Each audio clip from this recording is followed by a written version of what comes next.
Senate Finance will hold a key vote today on Janet Yellen's nomination for Treasury Secretary sometime in the next hour. That could potentially set up a final floor vote later on today, which will be the first test of the bipartisan support, not just for the cabinet nominees, Jim, but for the $1.9 trillion relief package.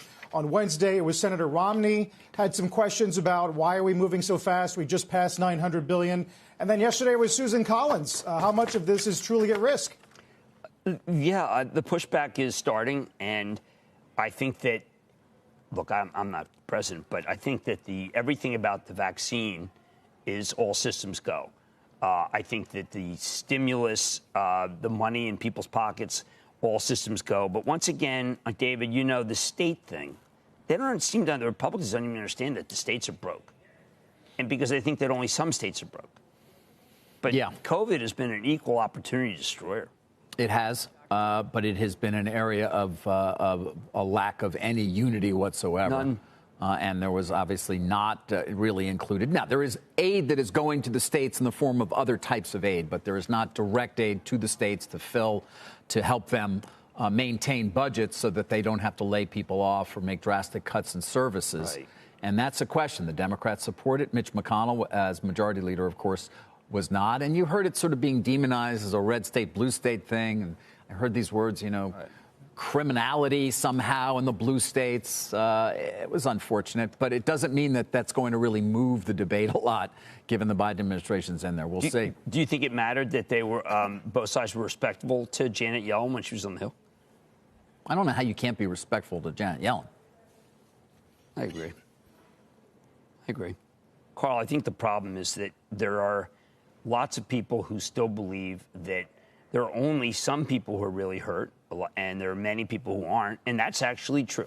I mean, we've got a tremendous, this is the K economy, a tremendous number of people who are going to take that check, and they're going to go buy whatever SPAC David's about to trash. That's a joke. David doesn't trash SPACs. He brings them to life. Thank you. I say that because David is the only one, other than the CNBC 50, that actually spending some time looking at the SPACs as opposed to just buying the SPACs. But the amount of people from the Merry Men who want to put that check to work, buying Unity software, buying CrowdStrike, taking a swing at DoorDash, thinking Airbnb is a bargain.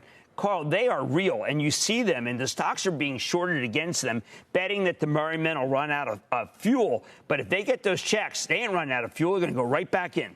And these people are real, and I think people have to recognize they're real buyers. We've been talking about this for almost a year. The excess savings. Paul Tudor Jones said this would be the first recession we ever went into where households ended up coming out ahead. The flow of that money into online gaming and stocks. I guess the question now is, Jim, you know, you got Fundstrat last night saying COVID-19 is in full-blown retreat. You have the COVID tracking project saying hospitalizations and deaths are starting to normalize. I mean, how much stimulus makes sense if, in fact, it's getting a little brighter? Enough to be able to make the line move for the Chiefs? I don't know. I mean, that money is going in football betting, maybe $5 billion this weekend. But, yeah, I don't know. I think that Dr. Fauci was really incredible yesterday, but I didn't feel any sort of reassurance at all because he's a realist. Unmuzzled Fauci. What a pleasure. Shepard Smith here. Thanks for watching CNBC on YouTube.